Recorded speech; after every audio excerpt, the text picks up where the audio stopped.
mo siya pa, ano ba ang kailangan mo dito sa loob. Ang sinasabi lang niya, mga, alam mo yon, mga bagay na shaving cream, Coke Zero,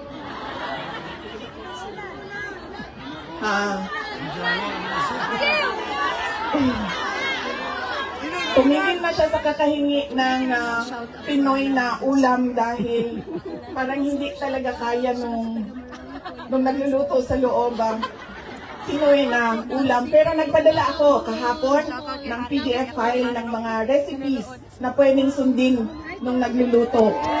Yes! Duterte! Duterte! Duterte!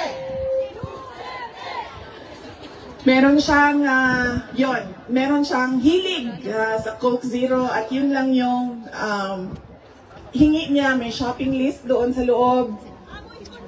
At sabi niya doon sa gwardiya na isulat mo dyan, 2 case ng Coke Zero. Wala kang, Kahapon, ikaw ang nagluto.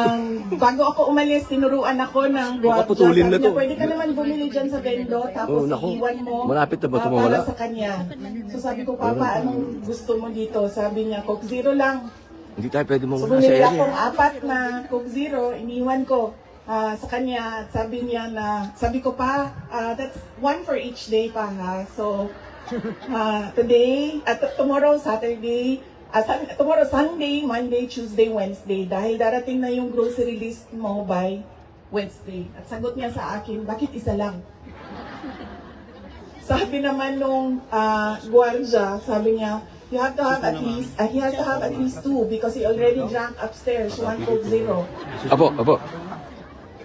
And then sabi ko, sige pa, sabi ko, babalik naman ako sa Lunes. Sabi ko, 2, bukas Sunday, and 2 sa Monday, tapos i-replenish ko na lang yung Coke Zero mo.